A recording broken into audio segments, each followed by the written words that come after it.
Okay. Good morning, good afternoon, everyone. Welcome to the side event of the 54 session of the Statistical Commission on new development on international statistical classification.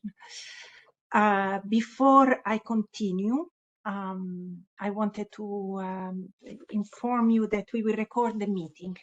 The recording of this webinar will be made available on the side event website so that can be accessed after the meeting, or people that could not join the meeting could listen to the discussion as well. So please be aware that we are recording the meeting. It's a great pleasure to welcome you all today. My name is Ilaria Di Matteo, and I work with the Statistics Division. I'm responsible for the program on business statistics, statistical business register, and classifications. And UNSD serves as the secretariat of this committee, UN Committee of Experts on International Statistical Classification, which is organizing actually this side event. Unfortunately, the chair of the committee, Andrew Hancock from Statistics New Zealand, could not participate in the meeting today. So I am taking up a little bit his role in moderating the meeting, coordinating the discussion, and I hope I will be up to task for this role. But maybe before we start, just a little bit why we organized this meeting and what was the main objective for this meeting. A lot of work is going on classification. The Committee of Experts of International Classification, you know, is the body that coordinates the work, the international work on classification. It provides best practices on the development of statistical classification. It reviews classification for adoption as international statistical classification. And we wanted to bring you, to the delegates, with the occasion of the Statistical Commission, a little bit a brief overview of the spread of work on classification that is currently ongoing.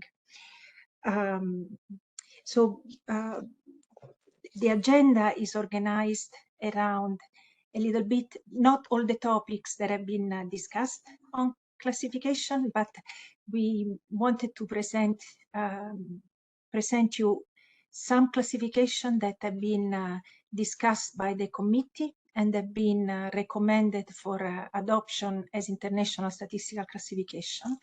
We also have a presentation of some classification that are being developed in order to become, hopefully, an international statistical classification. And also we want to bring you some reflection on issues that should be considered for future revision, for example, on classification. And finally, the last presentation will be covering a proposal that is being put forward to the Statistical Commission and will be discussed during the upcoming commission on the establishing a more regular process for the revision, at least for ISIC and CPC. So we have a full agenda in a very short time, and also some few words before we start, some on the logistic of the organization of the meeting. I will ask all the speakers if you can please maybe stay within the 10 minutes time allocated for the presentation. We'll take some questions after each presentation, but then we'll open the floor at the end to have a more broader discussion and discuss some of the prompt questions that we included in the agenda, like how do we ensure that the classification remain relevant? What are the benefits and challenges of a regular revision cycle? For all the attendees, we encourage you to ask questions, to participate, to use the chat. please let us know if you have a question, either through raising the hand in the system or indicating in the chat that you would like to make an intervention. We will then enable the microphone and the video so that you can actively participate in on the screen. And with this, I think we can proceed with the presentation. And we start today with a presentation on the coordination, a little bit on the importance of statistical classification and the coordination on the work on classification. This is a joint presentation from me, from Eurostat and OECD. So I'll start, but then we'll be joined by Claude Macchi. Claude has been working at Eurostat for the past 3 years. He has been heavily involved in the revision of NACE and ISIC, in addition to the revision of other classifications like CPC and others. And prior to joining Eurostat, he was the head of the unit on in the Swiss Federal Statistical Office, working on business register and data compilation.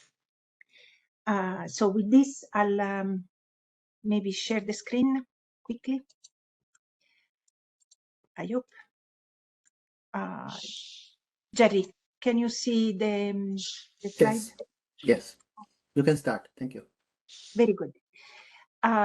So as I said, we wanted to start a little bit with some highlight messages on the importance of international statistical classification, how they are seen as a part of a system of classification, and why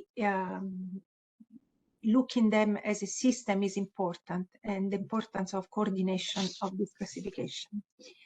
So we all know that a statistical classification is not just any classification. It's a classification that has indeed a discrete set of categories, but it's used for statistical purposes. So the categories are assigned to variables that are in statistical survey or administrative file, and it's used in the production and presentation of statistics.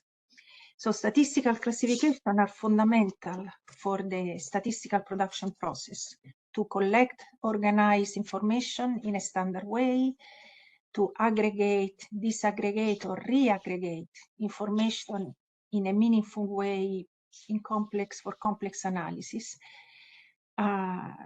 Importantly, to support policy and decision making, and also to ensure transparency and comparability of the information that is provided. So comparability is really an important element that is linked with the work on classification.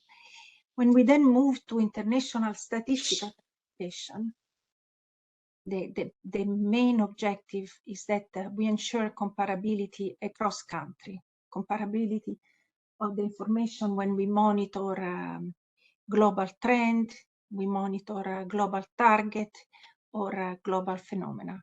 So having international statistical classification is fundamental to this aspect of comparing information across countries. But the international statistical classification are not developed in isolation. So they are part of I say complex system, because each subsystem has its own process and rule. So they are part of a complex system of classification that starts with the national classification, statistical classification, and then move up to regional classification when existing, and to international classification. So, of course, the national statistical classification are fundamental because they reflect national circumstances, national priorities. But then as we move up, we take into account, we try to look at the common element, and then priority at the regional and global level. In addition, there is also another complexity in the sense that statistical classification covers different thematic areas. So we have classification international, national, regional on economic activities, products, environment, education, and so on and so forth. So it is important that classification that have related concepts are somehow consistent and talk to each other. So there has to be a coordination of also within thematic classification. So coordination of the work on statistical classification is essential to ensure that the classification at national, regional, and international level are consistent. This means that we are looking for a coordination, for example, of the revision cycle, possibly the revision, and even a coordination of the discussion on the issues, on specific issues. Also, there has to be a coordination of the implementation in order to ensure that we coordinate the implementation processes at the various levels. And finally, we have this coordination across classification that are conceptually related. For example, we just went through the revision, or we are finalizing the revision of ISIC, but then this also implies a revision of the classification of products that highly depends on the classification of activity. And then when we revise the classification of product, we also started to look at the related classification like the CIEC, the classification on energy product, in order to ensure that changes that we do in one classification are reflected consistently in the related classification. And now I'll pass the word maybe to Claude so that he can elaborate more on this point. Okay, thank you, Ilaria. Good morning, good afternoon, good evening, everyone, also from my part. I will continue with the presentation and focus my few slides on 2 points. First, I would like to show you a quick look at the international system of economic classification and what this implies in the context of coordination. And then spend some words on why should we set up and then support and promote a coordinated classification system. So why should not every country, every region have a non-independent classification? The scheme you see now is a little bit as an image of the coordinated system of economic classification from a European point of view. And there are 2 dimensions. The first one is a vertical one. Yes, great, thanks. And in which there are on the top the more general classification at world level, so mainly UN classification, which may then be adapted at regional and national level to the different needs and realities. Then there is a horizontal dimension. It's, I can say also a geographical level. So there are specific classifications on different observed objects, but all belonging to the same geographical level. So it can be world level, it can be national or regional level. Fundamental here, the classification are linked between them, and if something changes in a classification, there is a kind of chain reaction involving a bigger or a less bigger, smaller part of the classification. And the more a classification is at the higher level and on the left side of the scheme, the more classification are involved in this reaction. If something change, for example, in ISIC, there are unavoidably changes in NACE at NACE level, at national NACE level, at CPC level. So no matter if if they are linked through structure or correspondence table, they are concerned by these changes, and this also to guarantee a consistency between the classification. So to have a link that allows to have a common base for the production of statistical data. The next slide, please. So thanks. And this chain reaction brings also an untiming. So if I take the example of the review of ISIC and NACE, at first ISIC has to be finalized, has to be endorsed, and only after that the linked classification at the lower level, in our case NACE, can be finalized and endorsed. And this happens also at with the national version of NACE. They may be revised only after the conclusion of the NACE classification. So there is this chain reaction goes in parallel with the timing as well. And next slide, please. This is just to show you a little bit the link between an upper and the lower classification linked by structure. I take again the example of the new version of ISIC and NACE. So to guarantee this consistency, to guarantee the link, NACE integrates or respects the first two levels of ISIC, but is then free to split the ISIC position at the lower level in order to, as already mentioned, reflect the European reality and need. So at 1 and 2 digit, we have the same number of section, the same number of division. In fact, that's not only the same number, but also the same content, exactly the same content. Then at 3-digit and 4-digit level, the position are more specific in order to cover the European specificity. The next one, and yes, now why it is important to have a coordinated classification systems. First of all, I think classification should be more considered in the National Statistical Institute.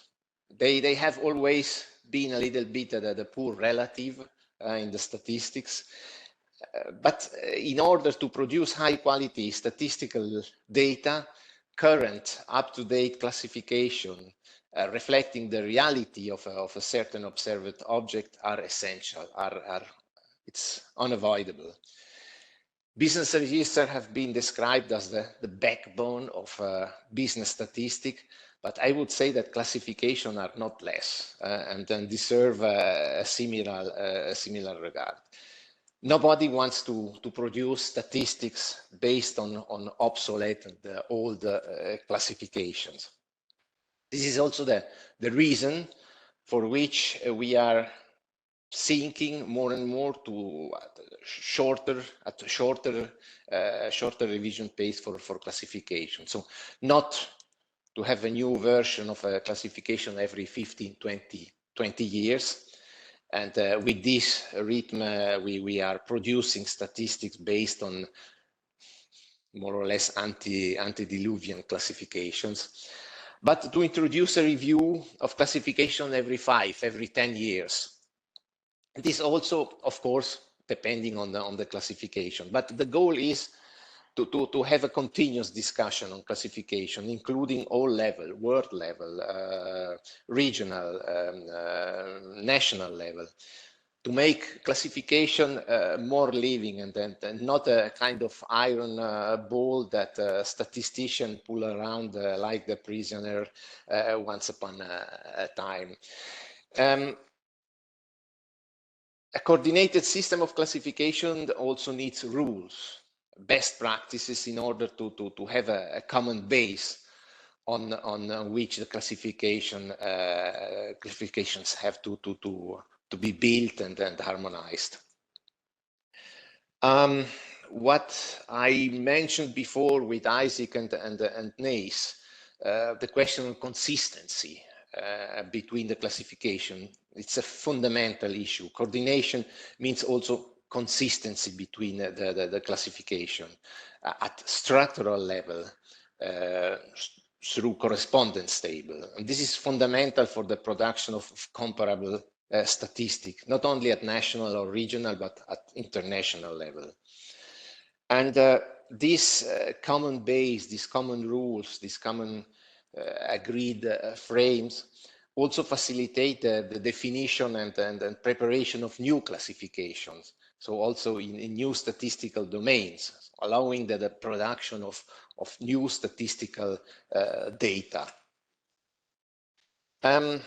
Then last but not least, what is strongly increasing in the last years is the use of classification in administrative data.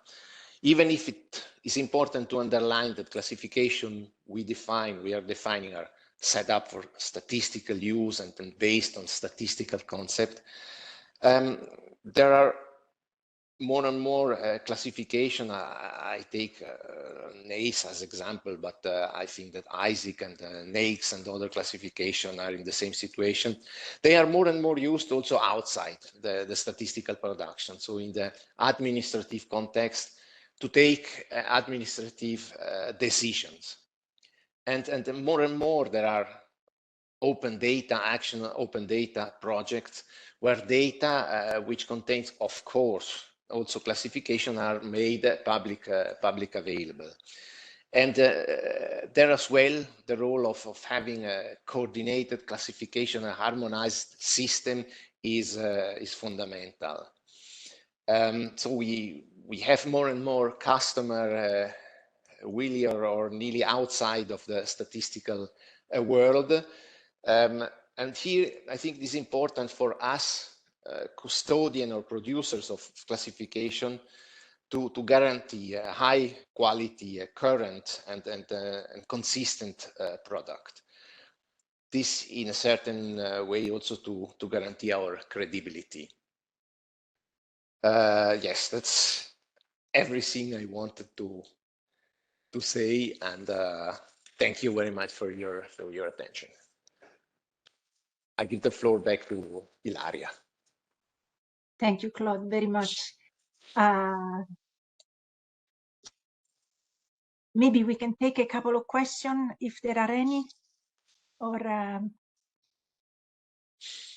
looking at the chat as well, since very good. Maybe I'll just pick up on one of the comments in the chat from the colleague of Turkstat, that indeed suggests that the arrow between ISIC and NACE has to be two-step. Indeed, yes, and also with the national classification, we have a feedback loop from the national, regional to the international classification, as well as from the international, regional, and national. So indeed, we see that all these levels have to feed into each other and reflect the needs at the various levels. Thank you for the comment. Maybe let's move on into the second presentation.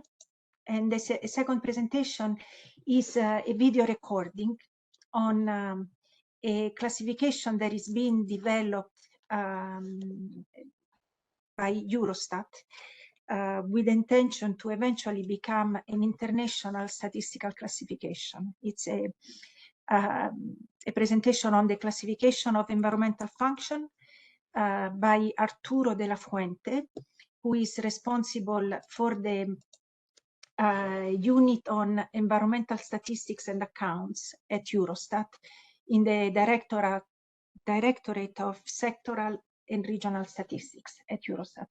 Unfortunately, Arturo couldn't join us virtual physical, it's a little bit hard to say, but he recorded the presentation. So he's still with us virtually, but not live. Maybe Pedro, if you could share the presentation. Thank you. Sure, thank you. Hello, my name is Arturo de la Fuente from Eurostat, the Statistical Office of the European Commission. I am going to make this presentation. This is a pre-recorded presentation. Unfortunately, I am not able to attend the UNSC side event live, but the organizers and I thought this would be interesting for you, and we recorded this audio. I'm going to tell you about this classification of environmental functions. This is a new classification we are developing. We are close to finalization. It's a classification used in environmental economic accounts, and it's based on two pre-existing classifications. So I'm going to explain you all in the next minutes. First, for background, there is a first classification called Classification of Environmental Protection Activities, SEPA. This dates from 2000. It's more than 20 years old. It's an international classification used in environmental accounts, and Eurostat is the custodian agency. And as such, we are responsible for maintaining it. There is a second classification related to the first one called the Classification of Resource Management Activities, CREMA, which is only used in Europe. So we have these two SEPA and CREMA classifications, and they classified subsets of the whole economy related to the environment. Together, they classify the environmental activities as defined in the System of Environmental Economic Accounting 2012. These two classifications are functional classifications. They classify the environmental activities, products, and expenditures, and other transactions according to the purpose, the environmental purpose of those activities, products, and expenditures. We have been using these classifications in Europe for quite a number of years. We have three mandatory collections in the European Union that the countries report to Eurostat. They are about environmental goods and services, about production and imports of these services. They are about environmental investments, consumption, and transfers. This is what we call expenditure. And there is a third one about environmental subsidies and similar transfers, capital transfers, for instance. We have several years of experience reporting and using those classifications, and along the time we have built a stock of borderline cases that we had to treat and issues that we needed to clarify. It is for this reason that in 2017 we started a process together with the European countries to revise these two classifications. First, we wanted to take stocks of lessons learned in regular use of the classifications. And secondly, we wanted to propose a comprehensive integrated functional classification for environmental accounts. Integrated means that these two complementary classifications, SEPA and CREMA, would be merged into one single one that encompasses all the subset of the economy that we want to record in the system of environmental accounts. We have been discussing with experts in Europe about this review of these classifications in 2017. We set up a task force of European countries. This is a small group of 10, 12 countries that assist the Eurostat in this update. And we have reported progress to the international community of environmental accountants along the years, to the UNSC, also to the SIA Technical Committee, that is the committee responsible for the research agenda, and also to the London Group of Experts of Environmental Accounts. So with all this body of work for a number of years, we have developed something that we call now environmental classification of environmental functions.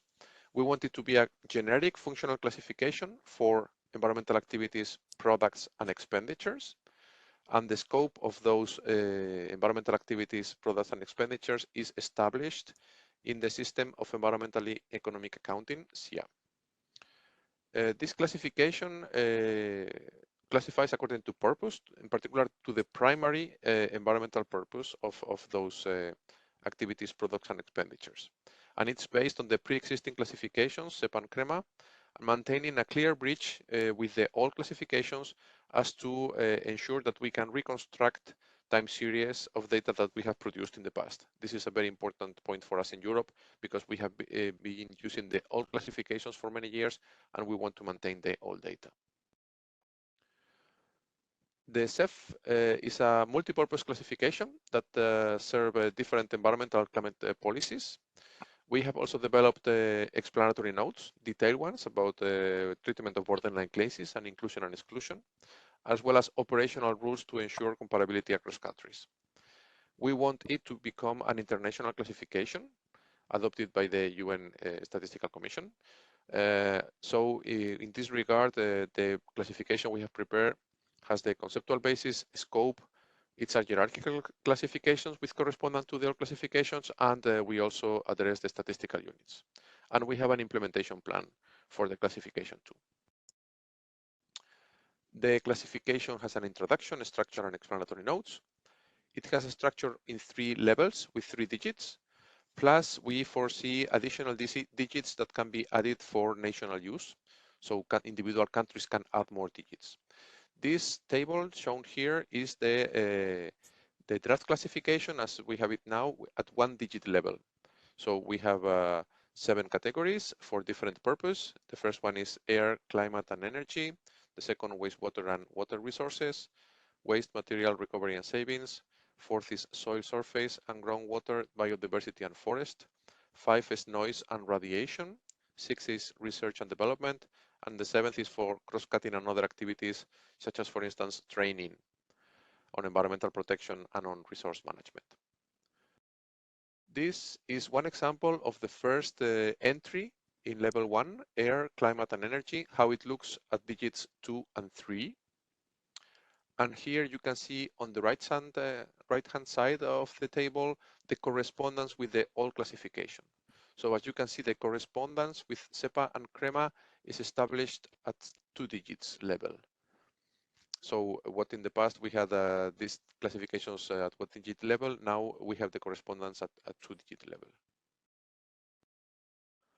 So this classification is not finished yet. We have been working on it for many years, but it's not finalized.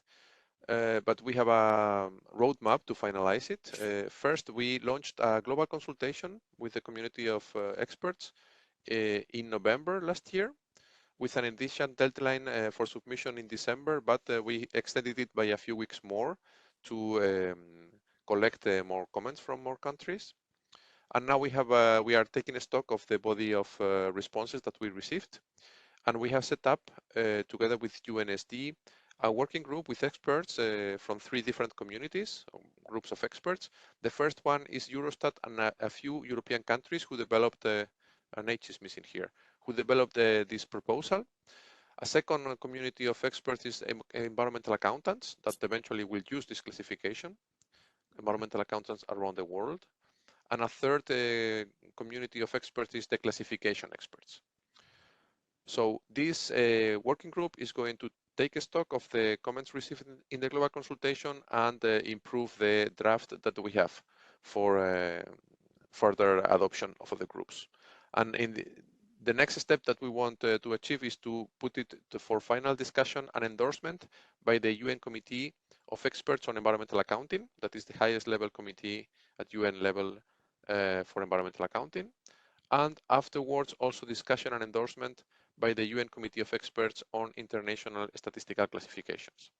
After these 2 committees have agreed and endorsed it, we will put it for approval by the UN Statistical Commission or the UN Statistical Commission Bureau. This is something to be discussed, and it will depend on the timing when we are ready to go for this step.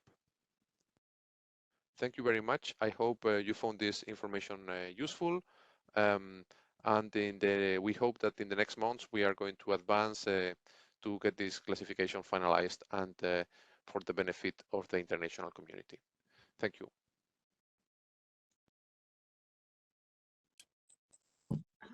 Thank you, Arturo. Are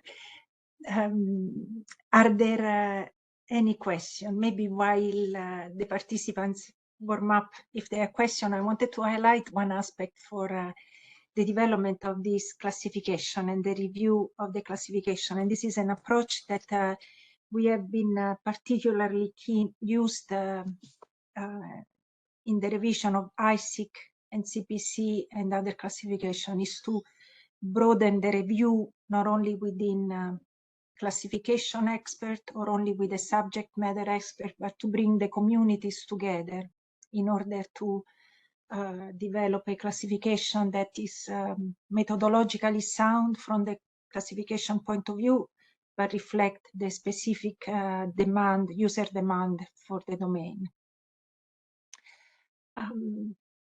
I see maybe on the chat a couple of questions. Very good. Maybe I'll read the question. The question is whether machine learning can be used for classification. And I think here we have some example in Europe. So maybe I will open up to Claude to make reference to some of these uses of machine learning for classification. Yes, I think machine learning is certainly can certainly be used in the context of the use, the implementation of the classification.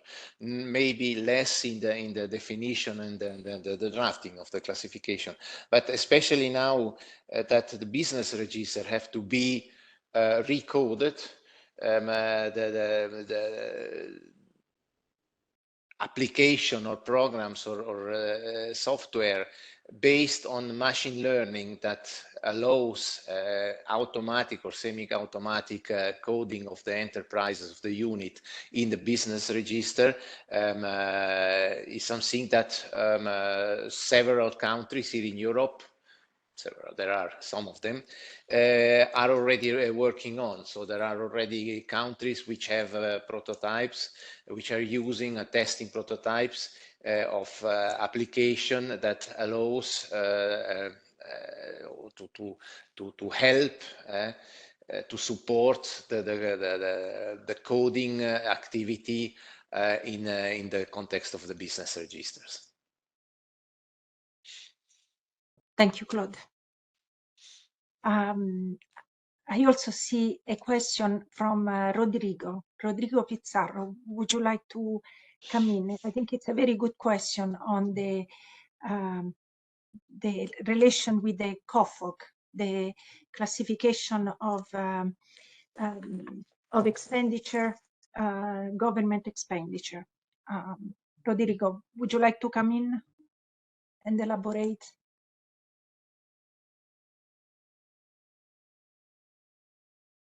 I don't want to put the participant on the spot. Hello, good afternoon. Good afternoon, good morning. I was wondering if there was any opinion from the panel with respect to the relationship between this proposed classification and the COFOG classification of protection activities under Division 5. Currently, Division 5 of the COFOG maps completely into the SEPA classification. So if we introduce this new classification, which includes some of the CREMA functional categories, then the COFOG Division 5 would not be mapping perfectly. I was wondering if there was any opinion on that or any consideration. Thank you very much. Thank you, Rodrigo. I'm sorry that Arturo is not here to answer directly, but indeed there are considerations on the relationship with between the classification of environmental function and COFOG in order to ensure the conceptual consistency of the two classifications.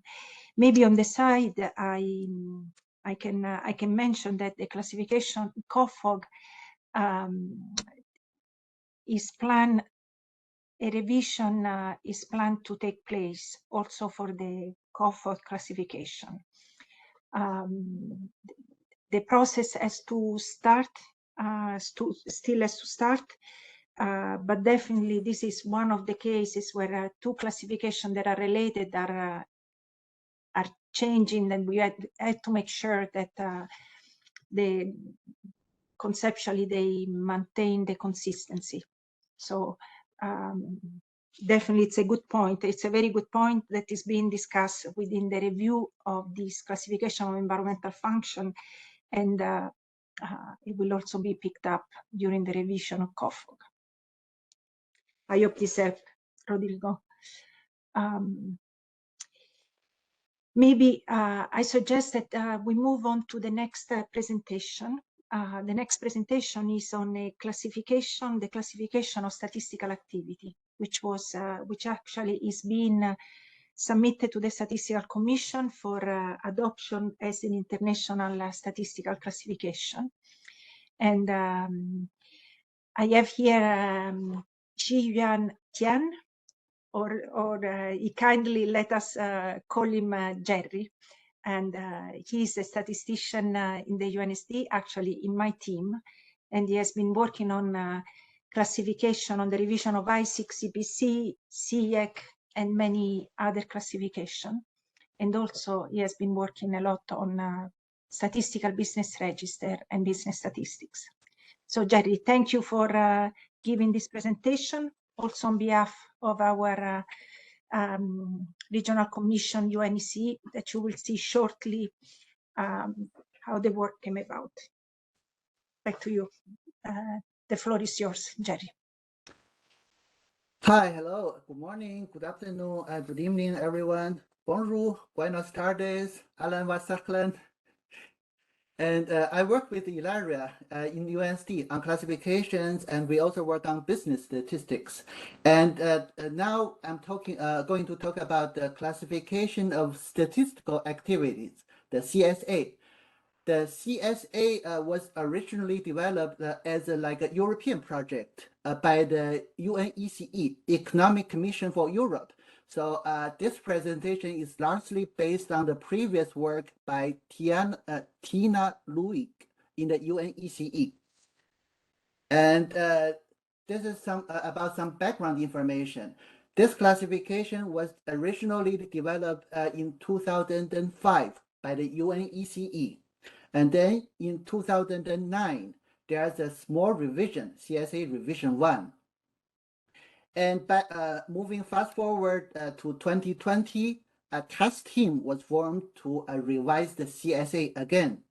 And the members included Canada, Ireland, Mexico. Mexico was the chair, and New Zealand, Eurostat, UNSC, and UNECE.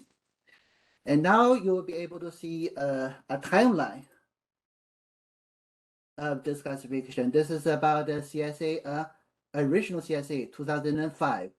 And in 2009, there's the CSA Revision 1. And then after 2020, a task team was formed to revise the CSA again. And in February of 2022, the draft version of CSA was reviewed by the CS Bureau, the Conference of European Statisticians. And then the UNSC and UNECE launched a joint global consultation on the CSA. And we received more than 80 responses from countries all over the world, not just European countries, but from other continents of the world during April to May 2022. And based on the overall positive feedback on the CSA 2.0, it was approved by the UNCIC, the United Nations Committee of Experts on International Statistical Classifications, which included most of the panelists in this side event. And this UNCIC is the governing body for the coordination of on the works of international statistical classifications. So after approval, today, the CSA 2.0 is submitted to the United Nations Statistical Commission for endorsement at its 54th session that we're going to start soon on the 28th of February.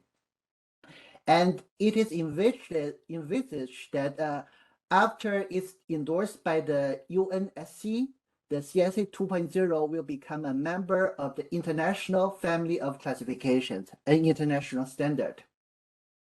And the custodianship will be transferred from the UNECE to UNSC. Okay, so now why do we need a CSA? The CSA is supposed to classify statistical office activities from national statistical offices, and in their production of the statistical data and in their activities that support those productive activities. And the CSA can be used for the moment. We think of two main uses, but I'm sure that countries and other users will find more use cases for the CSA. One is that it can define on the process related to statistical activity, such as if you work on the population statistics, or if you work on economic statistics. And it can be used to classify statistical events. So for example, today we are having a side event on classifications. And it can be used to classify capacity building activities, training courses, working groups, publications, or statistical standards.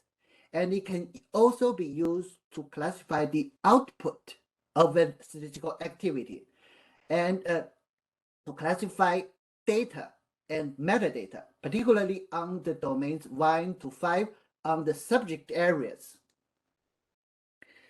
And then this is a very high-level structure about the domains. At the top of the CSA structure, we're talking about 7 domains: the subject matter domains, demographic and social statistics, economic statistics, environmental statistics. This is the new domain.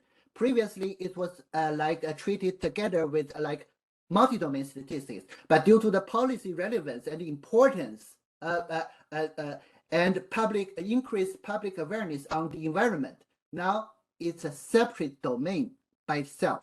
And now we have governance statistics. This is also a new domain. And now we have cross-cutting statistics. Previously, it was known as multi-domain statistics. And now we have the domains that are that describe the activities that are used to support the subject matter activities, such as in statistical infrastructure and methodology, and strategic and managerial activities. And at lower levels, we describe the specific activities within each domain. And there's also a third level to provide more detailed breakdown for the statistical activity. And now you see the new domains. New domain 3, environment statistics, and is structurally aligned with our framework for the development of environment statistics.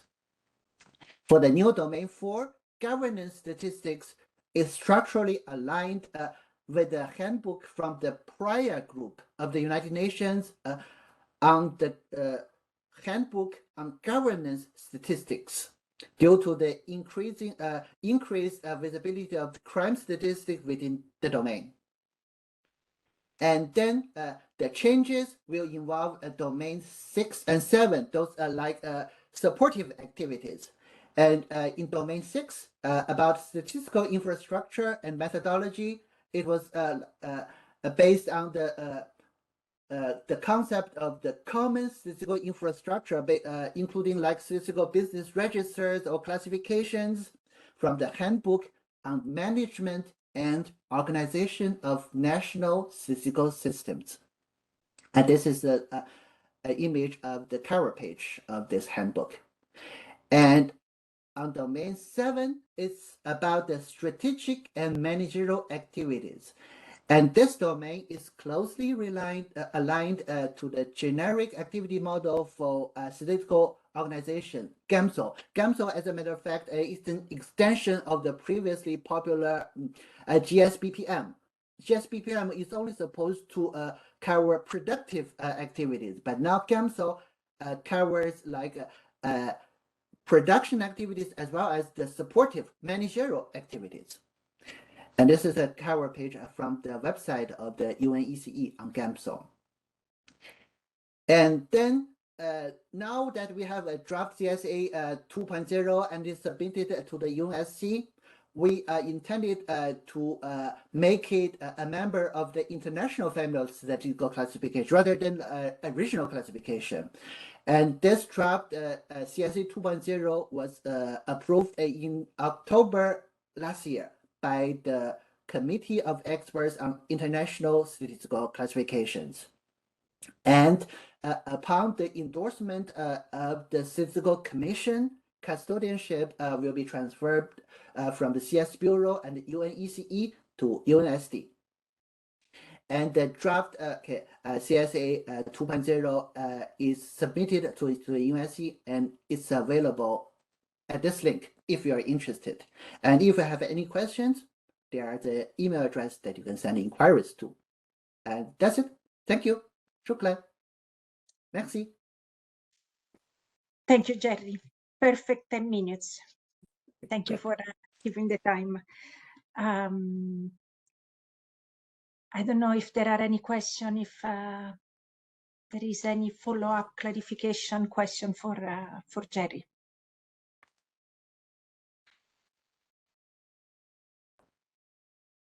There's a question on Capsule, but I think we can pick it up at like a Q&A session, right? Very good. Let's do that. Maybe let's pass then to the next presentation. I'm very happy to introduce you Claudia Kappa.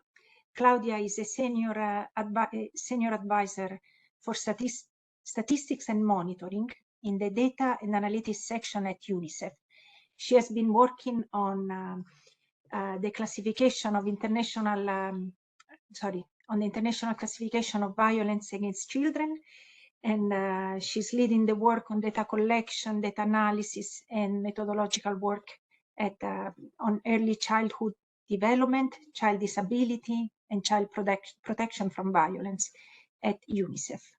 Claudia, thank you for joining us today. Please let us know a little bit more about this new classification that is being developed. Thank you so much, Ilaria. Good morning, good afternoon, good evening, colleagues. It's my turn to thank UNSD and the experts on the statistical classification for giving me the opportunity to share with you all in the next few minutes the work that we have done on the international classification on violence against children. Let me start by giving you a little bit of an introduction to the classification. As Ilaria mentioned earlier, these classifications really meant to promote international comparability of statistics.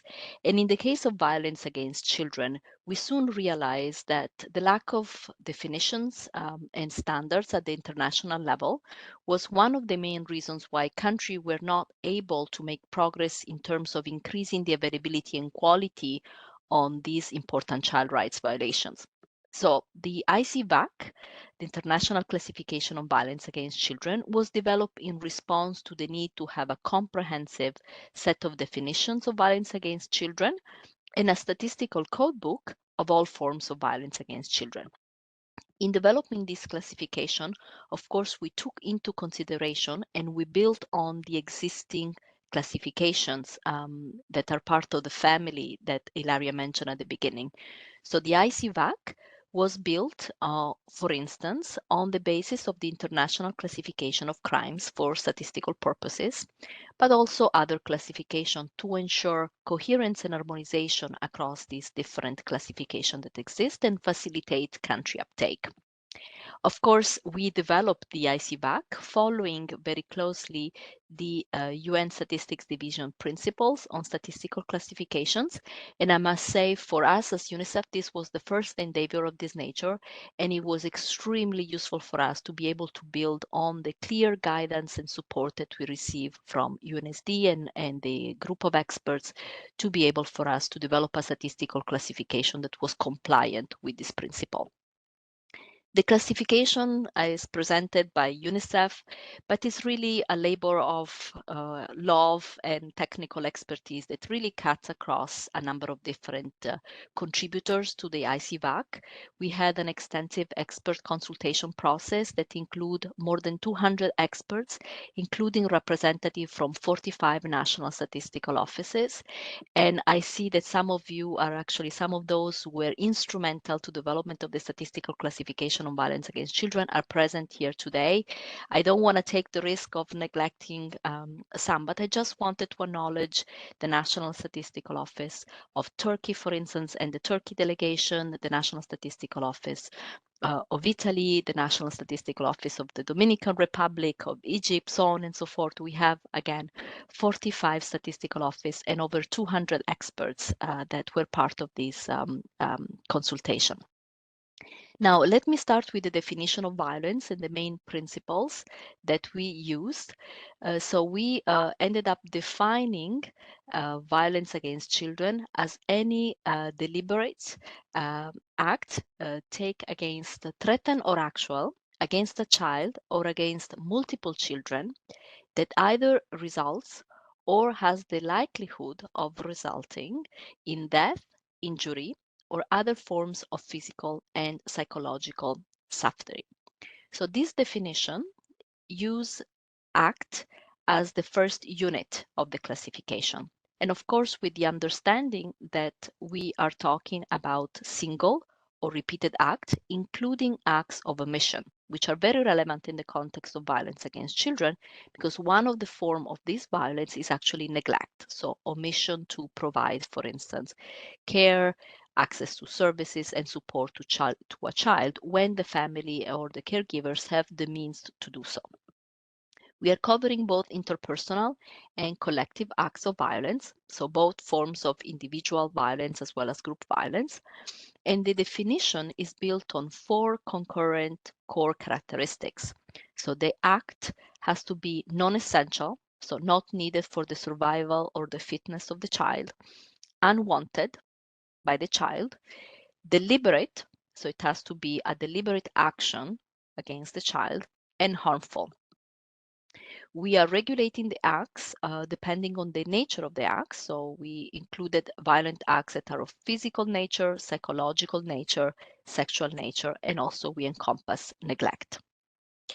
So the level 1 categories that are used to organize the classification include, first of all, homicide of a child. And in this case, you will see that there is overlap with the ICCS.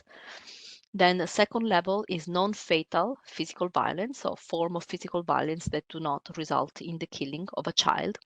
Then we have sexual violence, psychological violence, neglect, and of course then we also have an overarching and all-encompassing category for other acts of violence that are not classified elsewhere.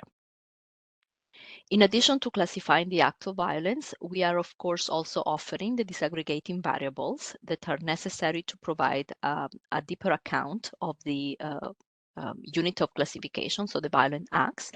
And we organize the disaggregating variable according to tiers. So what we call tier 1, or the indispensable characteristics that allow an act to be classified as an act of violence against a child. And in this case, the only mandatory characteristic will be the age of the victim, because of course, depending on the age, we're going to be able to differentiate whether it's an act of violence against a child versus an act of violence against an adult, for example. But then we have a tier 2 set of minimum characteristics for disaggregation that allow for a basic understanding of the circumstances surrounding the violent act that are very important for prevention purposes.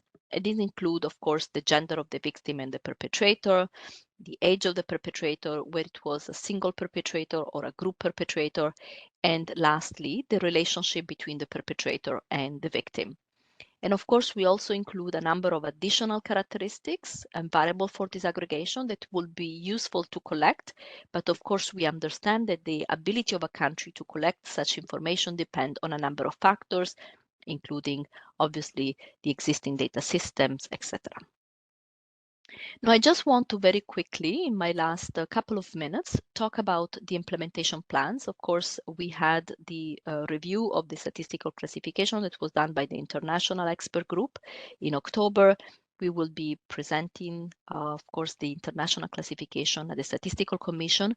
And we are going to have also a dedicated side event in person at the Statistical Commission. It will take place on Friday, March 3rd from 8:15 to 9:30 local time in New York. For those of you who are going to be at the Statistical Commission, I look forward to seeing you in person. It will be an opportunity to have a little bit of a longer discussion on the ICVAC and the implementation plans.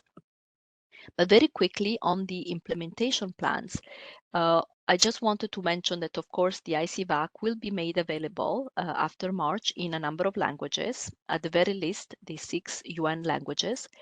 And also, we will be working to provide a system of technical assistance and support to country for the implementation of the ICVAC. We are going to have, for instance, training and regional workshops that will start in 2023 to support the uptake of the ICVAC. We are going to be doing so, obviously, in collaboration with a number of partners at the global and regional level. But also, the ICVAC will be supported by implementation tools and guidelines. And just to give you a very quick example, we plan to have tools for setting up multi-sectorial implementation task force at the country level. We are going to have template and guidelines on how to develop a national implementation action plan, for instance. But more on the tool side of things, we are going to be developing a set of questions that can be used in population-based survey on violence against children, a set of tools to help strengthening administrative data system to make it consistent with the ICVAC, counting rules for different statistical units, and also guidelines on how to use the ICVAC to collect data on specific manifestation of violence against children, such as online violence, for instance, dating violence, and school-based violence. So much more to come. The March and the Statistical Commission will be the end of a process that took essentially 4 years. But of course, we also recognize it's going to be the beginning of another process in which we will be working very closely with the countries to ensure the implementation of the ICVAC. So I look forward to many more interaction on the ICVAC going forward. Thank you so much for your attention.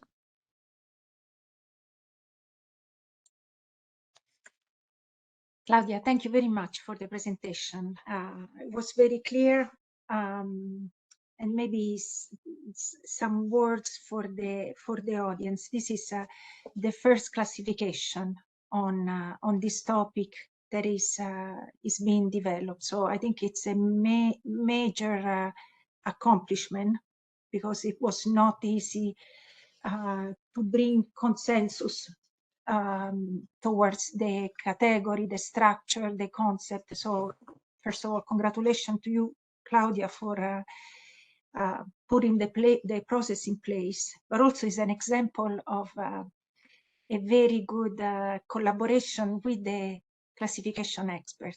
I think you consulted with the committee of experts early on, developed the plan, and I'm very happy that it came to fruition. You have an implementation plan, a classification in place that we hope it will be endorsed by the Statistical Commission in this session. So thank you, Claudia. Congratulations for the work.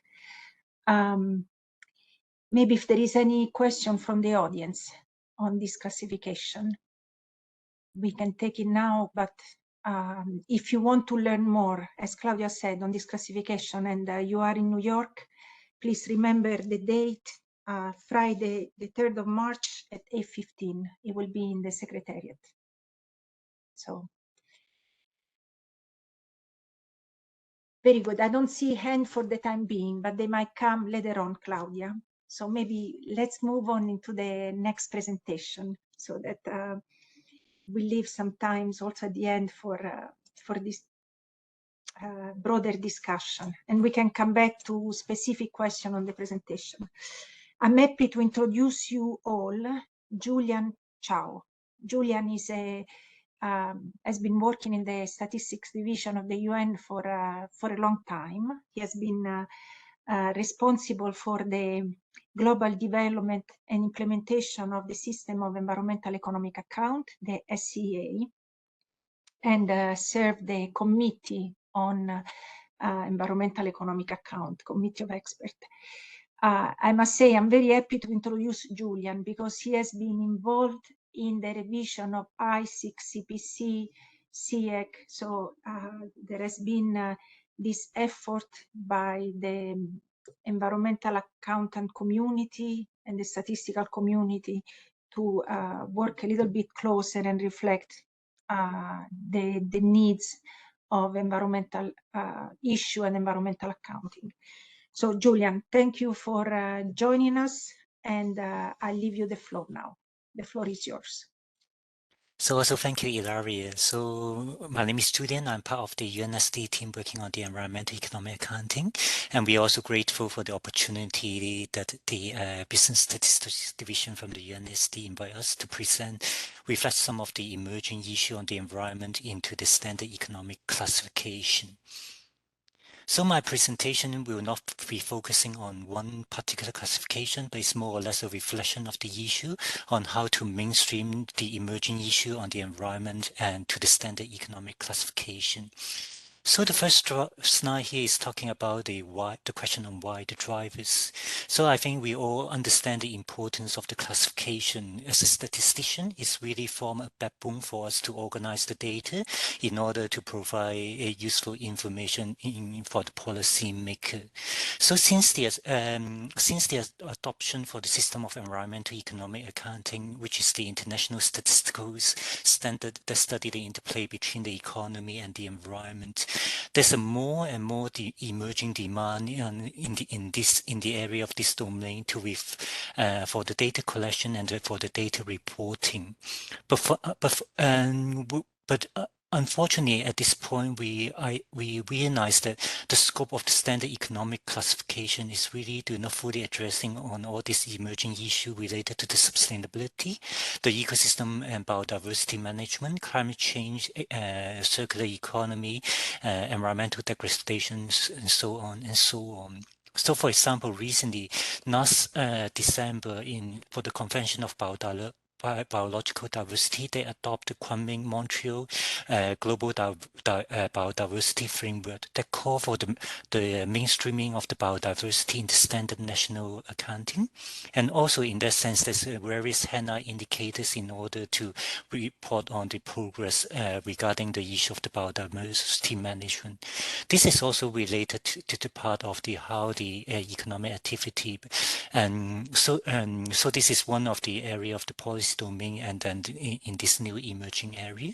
Another emerging area is the area on the climate change. And for the G20 country, the recent data gap initiative that call for the improvement of the data on the climate change mitigation and the climate change adaptation. And there's various measure on this part. Again, maybe as the environmental economic accountant and the statistical community. So there's an ongoing effort in how we are able to mainstream the environmental issue in the standard economic classification in order to support the more data provision and also the organization information to address all this policy demand. So as mentioned by Ilaria, so currently there's several revision effort that's ongoing, and there's an opportunity to really make the environment more explicit in the standard classification, including the I6 CPC, the CEF, and as mentioned before, the COFO and the CEF, and even for the SNA classification system recently, there's also under the task team of well-being and sustainability, there's also a guidance note on the issue about the environment that look at the issue of how to make more environment more explicit into this SNA list or classification regarding the asset, the distribution flow, and also the financial instrument. So in that sense, the environmental economic accounting community, we participate in this revision process, and then we try to identify a list of the relevant issue for consideration, providing input to the existing classification issue, and also to make proposal for addition, extension, and also the cross-linkage to the other classification. So the revision process for the ISAC is almost at the final stage, and here this is more a reflection on our engagement. So during the process, we also propose several proposals to reflect the emerging activities in the updated ISAC. So I think maybe the importance of the environmental related activities widely recognized, but maybe at this point, at the high level, there will be no change at the session, division, and the group level. And during the revision process, there's a possible separate classes to create in order to address maybe some of the class, for example, the separation of the natural reserve activity from the botanical garden, and also the additional classes on the public administration on the environment. But the approach that's taken in the ISEC is to improve the explanatory notes in order to make the environmental related activities more visible. So this is being currently undertaken, for example, to improve the explanatory notes on the supporting activity related to the agricultural activity, the forestry activity, and so on. And also maybe there's some place to also include the carbon sequestration and storage under Division E. So improving the description of the explanatory note ensure that ISEC is exhaustive, that there are places to classify the relevant environmental activity. But there's also a need for more discussion on the identification and the definition of the environment activity, and these are all the important issues for future research agenda, and also the possible further delineation of environmental category at the lower level. So here is some of the issue to consider to reflect the environmental issue in the classification. For example, there's always a discussion of whether maybe introduction of maybe some of the emerging issue will result in a break or alter the scope of the current category. So for the consideration, I think will also be discussed in the next session. Will there be a more frequent update of the revision? Ultimately, the revision, whenever there's a undertaking a revision, we all have to deal with the issue about the change in scope or also the break in the time series. So that's why one maybe is consideration is to compare the benefit in terms of the relevance and the comparability of the classification, again the cost in terms of change to the made of the previous classification. So I think this is maybe an issue to consider for the revision. Another maybe predicament facing maybe the issue of the environment is the statistical insignificant or not enough unit maybe to engage in all this maybe activity or even maybe on the expenditure.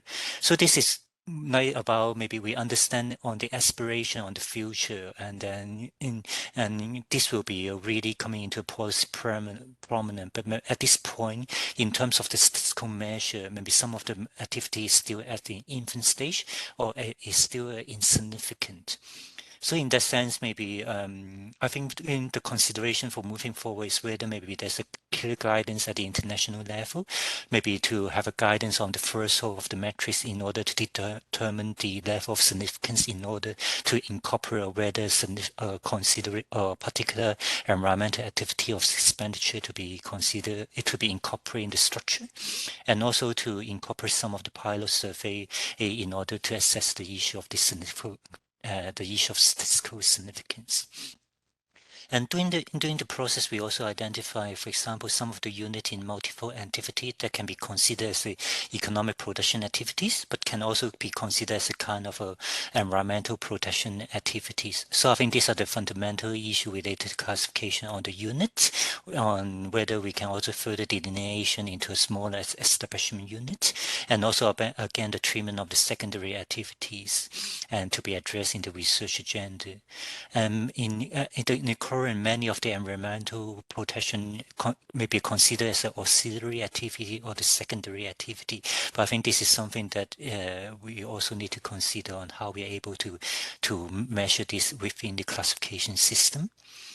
And again, maybe about the separability of the activity or even for the expenditure. So maybe for the consideration is whether maybe the consideration of the environmental concept and the reporting requirement can be a possible principle for delineating subcategory in the classification. So effort has already been done, for example, to delineate some category, for example, the issue about the renewable and non-renewable energy production, and this has already been taken into the account of the ISEC in order to have to support the delineation. So the final thing is about definition. Maybe it's not clear, or maybe there's no international standard on some concept. For example, on the climate change adaptation activity. So in the literature, there's so many definition here. So again, for consideration to the greatest extent possible. So try to apply the concept that's established by the international statistical standards such as SEER, or maybe some of the international recommendation for example, the IRIS, to be embedded in the classification structure, and also to call for greater alignment for the various classification and also establish a process to the standardization of the proposed environmental concept. So here maybe lastly about the ongoing effort for the CPC revision is still ongoing. So again, and we are also submitting proposal on the environmental goods, environmental service, and also the product related to race for further consideration in terms of the energy product classification. And then there's a call for the greater alignment for the CPC and the CEP, and also they're addressing the issue related to renewable and non-renewable energy resources in the classification. Finally, it's being mentioned about the COFO and still under I think this is still under discussion, but some of the potential issue for consideration, as mentioned by the colleague from the OECD Rodrigo, the alignment between the CEF and also the COFO, and how we're able to match the COFO to the policy target and also the international reporting requirement, the alignment for the taxonomy, and also about one of the issue about the treatment of the secondary purpose environmental expenditure. This is a potential issue for consideration. So here, I am not going to mention details because Eurostat has already made the presentation, but this classification of environmental function is also can serve as a kind of a guiding maybe effort in order to support the mainstreaming on the environmental issue into the standard economic classification. So here is more about the summary. Yeah, so maybe because of the time, I'm not going to speak in the details, but here is more to call for the update of structure and also to make the breakdown more granular to cover the important environmental activity. If not possible, for example, whether maybe the form of the environmental aggregation structure in order to now better analyze for the environmental activities. So I think maybe my presentation will be stopped here. Thank you again. And we are looking forward to continue the collaboration between our community and also the classification communicate in order to really to make mainstream the environmental issue in the classification. Thank you so much. Julian, thank you very much for the very clear presentation. I think you really, this is actually a very nice transition to the last presentation, in my view, because it really highlights the fact that there are some issues that needs time to be fully addressed, some emerging issue that needs time to be fully addressed by the classification, and one of how to reflect environmental consideration in the classification is one of those issues that needs to be put on the research agenda. Maybe I don't see hands at the moment, so maybe I suggest that we pass the floor to the last presentation, the focus a little bit on what is being proposed as a way forward at the Statistical Commission for the maintenance of ISIC and CPC. And I'm very glad to invite Vincent Russo to provide an overview on consideration that are both from the task team on the revision of CPC and the task team from the revision of ISIC. So Vincent, I'll give you the floor. Allora, Vincent is an economist at the US Bureau of Labor Statistics. He's a member of the US Committee, this I have to, US Economic Classification Policy Committee, where he's a co-chair of this committee. And we are very lucky that he also chairing a number of task team on classification, in particular the CPC, the CIEC, and more recently, even the working group on environmental, on the classification of environmental function. So Vincent, you are quite exposed to all this work. Yeah, thank you, Ilaria. Yeah, and let's appreciate that. I think you're right. There's a lot of the topics that that Julian touched on and Claude earlier about the need to really maintain and these systems is a nice segue into what I have, and I'll in recognizing the time here, I'll move right into the topics here. So just as a backdrop here, ISIC was last ISIC revision 4, as you know, was last revised 17 years ago, or approved 17 years ago. So the work that was that went into that was even done prior to that. So we're looking at a system that was substantively about 20 years old here. So it will be the next month. The revision 5 is before the Statistical Commission, and I think the expectation is that it'll be adopted there. Similar situation for CPC. The point version, the 2.1 version, was approved in 2013 by the Statistical Commission. So it's about 10 years old, and the 2.0 version, which was the major update, was in 2008. So both these systems went a long time without revision, and as a result, we had a long list of things to address. It was nobody knew about Facebook the last time the ISIC was revised, and so there's quite a bit of evolution in activity and products since their previous revisions. And so with so many issues to address, it really left we found there was not as much time as we'd like to address all of them. So as a result, the UN Committee of Experts discussed at its meeting in October recognized a number of considerations here. One being the need for more regular periodic review of these classifications, and improving the coordination with other classifications and standards. Some of them purpose-oriented, or dealing with certain domains like research and development, energy, environment. All these considerations need to be incorporated in as these classifications are revised. And then just as a practical matter, it's having a predictable cycle might offer some benefits, the committee believes. And in order for us to do that, we would need the task teams, or something like the task teams for ISIC and CPC, to be standing, continual teams, because we can't just release the revision and then everybody go away until another 10 or 15 years later when we decide to revise it.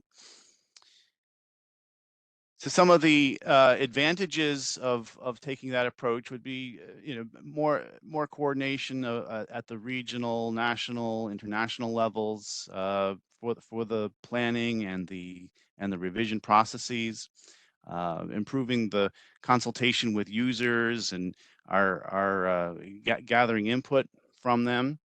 If users know that these are being done on a regular basis, it allows them to be prepared to respond as well. And if these issues are being addressed on an ongoing basis, it allows us to be more responsive to economic changes as they occur. Of course, more frequent changes in the classification does have some potentially negative consequences in terms of the breaks in time series data, and not insignificant. There's also an infrastructure that must be in place to maintain and update these classifications. It's a significant commitment of resources for statistical offices to implement classification changes in terms of systems and training and documentation. So we recognize that as well as a consideration. And just to by way of comparison, or to share the experience in North America, where Canada, the US, and Mexico share an industry classification system, the NAICS. This is a system that we revise every 5 years. And there is a timeline for negotiations and finalization of the classification. This timeline is negotiated each cycle. While it's a trilateral system, it does accommodate national priorities for both in terms of the classification itself and creating classes at a national level that aggregate to a trilateral level, but also for each country's administrative practices in terms of public consultation, the adoption and implementation of the system. This program that we have allows each country to adapt it for certain national purposes. And just in terms of our how we function, it's there's a trilateral standing trilateral committee that meets and maintains the system. We meet throughout the 5-year cycle. So every year we're meeting. These are pre-pandemic, and what we hope to return to soon this year is a practice of having week-long in-person meetings 2 or 3 times a year, sometimes more if we're in a particularly intense period of the revision, and we rotate between the 3 countries for hosting those meetings. So this is just to give a sense of just how important and we're grateful for our respective statistical offices putting the emphasis on and the resources toward maintaining the classification as a fundamental piece of infrastructure that's shared between the 3 countries. And so finally, the recommendations then for that have been proposed to the Statistical Commission is to establish standing task teams for the revision of ISIC and CPC, and to determine and develop a proposal for regular revision of both of these, as opposed to what has been the current practice, which resulted in very long intervals in between revisions. So I think that's what I have. Vincent, thank you very much. We have 2 minutes left in the time for this side event. I wonder if there is any speaker that would like to raise any question. I feel a little bit bad that we didn't have a time to explore maybe our broad question, but on the other hand, I hope we gave you a little bit the flavor of the spread of work on classification. And we didn't mention all. There is a lot of work that is also going into the modernization of technology for classification. But for the time being, the spread of the topical classification that are being developed is large. There is a lot of work that goes beyond the developing and maintaining a classification is considerable, and also the collaboration across classification expert, subject domain expert, and user is key. And we believe that having a system in place to maintain the classification constantly a little bit reviewed would be a good system in which we ensure the relevance of the classification and maintain the knowledge also during these revision processes.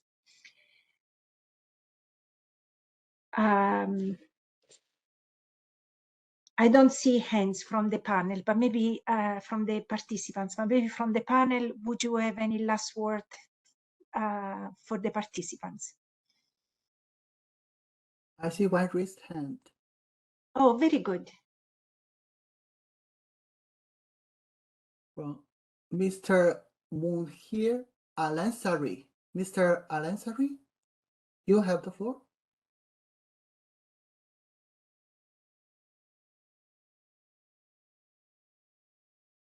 I don't hear anything. Oh, yes. Hi. Yes, Hello. Good day to everybody. My question is regarding the update of the classifications. If any of the panelists have update on the classifications for tourism sector in the ISIC classification, does that included in the latest revision and updates in the classification? Sorry, I missed one part. The question is whether consideration for tourism statistics were addressed in the classification. Actually, in the recent update in the classification of ISIC. Actually, yes, some consideration were included in the revised structure, and it was the result of the global consultation that we carried out at the beginning of this year, from December to January this year. And the task team discussed the comments. Some comments were raised in this regard. So as a result, a group was split in regard to the type of hotel and accommodation services to reflect the needs for the tourism statistics. So there were changes made as a result of the last round of global consultation. There was also, you're very welcome. There was also another question on the chat. If country tried regular updates of the classification, and maybe briefly I can inform you that during the committee meeting in October, we had a round table with the members of the committee to understand the national practices with regard to the revision cycle of the classification. And the practices varies to some extent. There are countries that have regular revision cycle, others that adjust the revision cycle according to the revision cycle of the international organizations. So, of course, in the discussion, if approved by the Statistical Commission, it will be the role of the task team and the committee to identify what is the best revision cycle for ISIC and CPC, and it will also be based on national practice and to the extent possible consider also the revision cycle of the regional classification. Now we saw in North America and the revision cycle is 5 years. We will see how to coordinate with the revision cycle of NACE and CPA. So we don't have yet a proposal, but if we have the green light by the Commission, there will be a detailed study to assess the length of the revision cycle. Claude, Vincent, Claudia, Jerry, any last word? It's just in response to the chat message, the short answer is about the North American countries, right? Maybe Vincent will be in the better position. I think she's asking about other than North American countries. Oh, okay. Other than, sorry. Yeah, and I think as Ilaria said, it did vary. You know, some, and it varied by content too. Some of the classifications of occupations, for example, were went typically a longer period than 5 years, if I recall. But so there was a spectrum of approaches there, I think. Thank you, Vincent. Well, I think maybe it's time that we close the meeting. I would like to thank all the speakers that participated in this event. Thank you for making the time, for sharing your presentation. Thanks to all the participants in the meeting. I wish we had a little bit more time to discuss, but our message that we hope we pass it across is that statistical classification are important.